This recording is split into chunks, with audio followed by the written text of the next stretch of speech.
OMG. Piers Morgan furiously fires back at Meghan's lawyer unmasking nasty lies over bullying scandal.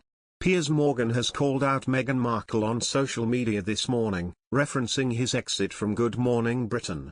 Piers Morgan, 56, quit his role on Good Morning Britain in March after he refused to apologise for comments he made about Meghan Markle. Taking to Twitter today, Piers reacted to Meghan's lawyer who addressed particular claims about the royals during the programme. He retweeted an article that read, "Meghan's lawyer denies the Duchess of Sussex ever bullied staff in bombshell BBC documentary, in view of his 7.9 million followers." Meghan Markle's lawyer issued a technical and bizarre denial the Duchess had ever bullied staff, before insisting that she wouldn't want to negate anyone's personal experiences. Shilling's Jenny Afia was speaking on BBC Two's The Princes and Press on claims she inflicted emotional cruelty on underlings and drove them out. Instead she launched her own technical explanation on what bullying was. She said, massive inaccuracies in that story. The overall allegation was that the Duchess of Sussex was guilty of bullying. Absolutely not. I think the first thing is to be really clear about what bullying is.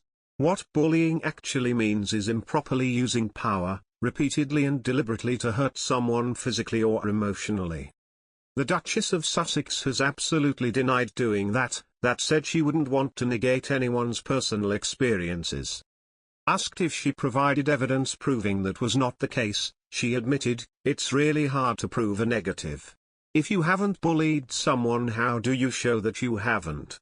Just denying an allegation 'I didn't beat my wife' doesn't address the underlying problem that the allegation has been made." Piers suggested that the same claim made was the reason behind him no longer being a part of GMB. He tweeted, "Reminder, denying someone's lived experience of being mistreated was why I had to leave at GMB." It brought Piers' time on the show to an end after 6 years working alongside his co-host Susanna Reid.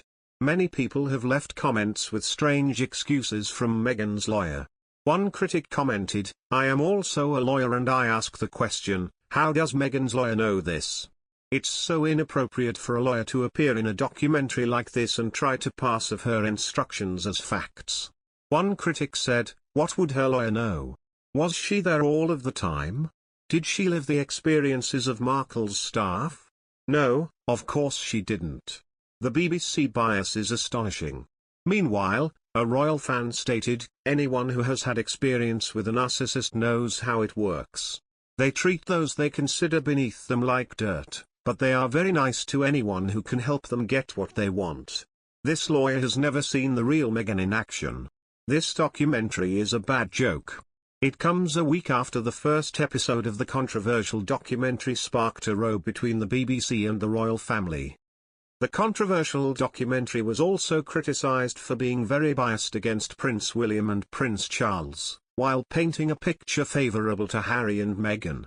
Jenny Afia, head of legal at Shillings, who represents Meghan and was speaking with the Duchess' permission, insisted bullying claims printed about the Duchess were false and said she rejected the narrative that the former Suits actress was difficult to work with. In the joint statement to the show, Buckingham Palace, Kensington Palace and Clarence House last night said it was disappointing that the broadcaster had given credibility to overblown and unfounded claims surrounding Harry and Meghan's departure from Britain. The palace provided a written statement with the Queen, Prince William and Prince Charles understood to be considering collectively complain to regulator Ofcom for the first time in history. Mr. Wotton also addressed bullying claims made by Meghan's staff against her, claims that she denies and are currently subject to a palace investigation. He said, "It took 6 months for it to get out after the wedding, so when people like to say the press are going for Harry and Meghan, you had it in for Harry and Meghan. I completely disagree. Harry